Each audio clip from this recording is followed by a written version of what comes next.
പത്തിരി ഇതുപോലെ പൊങ്ങി വരുന്ന നല്ല സോഫ്റ്റായ പത്തിരി ഉണ്ടാക്കുക ഇതുവരെ അറിയില്ലെങ്കിൽ ഈ വീഡിയോ ഒന്ന് കണ്ടു നോക്കേ.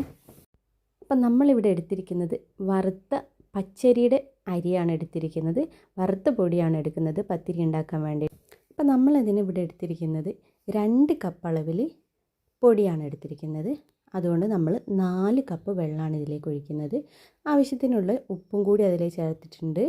പിന്നെ വെള്ളം ഒഴിക്കുമ്പോൾ ഒരു കാര്യം പ്രത്യേകം ശ്രദ്ധിക്കാനുള്ളത്, തിളച്ച വെള്ളമായിരിക്കണം. വെട്ടി തിളയ്ക്കുന്ന വെള്ളം എന്ന് പറയുന്നില്ലേ, അതുപോലെ തിളപ്പിച്ചാറിയ ഫ്ലാസ്കിലുള്ള വെള്ളമൊന്നും ഒഴിക്കരുത്, നല്ല തിളച്ച വെള്ളം.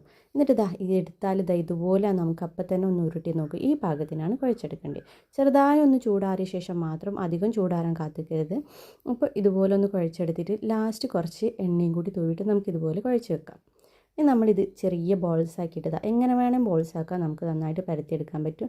നമ്മളിവിടെ പ്രസ്സിലാണ് പരത്തിയെടുക്കുന്നത്, എളുപ്പമാണ് ഇങ്ങനെ ചെയ്യാൻ വേണ്ടിയിട്ട്. പ്രസ്സിൽ ഇതുപോലെ ഒന്ന് വെച്ച് കൊടുത്തിട്ട് നമ്മളൊന്ന് പരത്തിയെടുക്കുകയാണ്.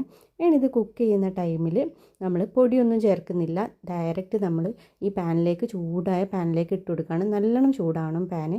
ഇനി നമ്മൾ ഫസ്റ്റിലത്തെ മറിച്ചിടൽ ഇതുപോലെ ഒന്നായി വരുമ്പോൾ പെട്ടെന്നൊന്ന് മറിച്ചിടണം.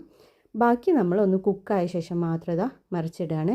അപ്പോൾ അതങ്ങനെ വരുന്ന സമയത്ത് നമുക്ക് നന്നായിട്ട് പൊള്ളിച്ചെടുക്കാൻ പറ്റും പത്തിരി. അപ്പോൾ നല്ല സോഫ്റ്റ് ആയിട്ടുള്ള പത്തിരിയാണ് ഇത്. അപ്പോൾ നമുക്കിത് എത്ര മണിക്കൂർ വേണമെങ്കിലും പിറ്റേന്ന് എടുത്താലും ഇതുപോലെ സോഫ്റ്റ് ആയിട്ടുണ്ടാവും. അപ്പോൾ ഈ ഒരു റെസിപ്പി നിങ്ങൾക്ക് ഇഷ്ടമായിട്ടുണ്ടെങ്കിൽ ലൈക്കും സബ്സ്ക്രൈബും ഷെയറും ചെയ്യാൻ മറക്കരുത്. അതുപോലെ നിങ്ങളുടെ കമൻറ്റും കൂടി കമൻറ്റ് ബോക്സിലൊന്ന് ഇട്ടേക്കണേ.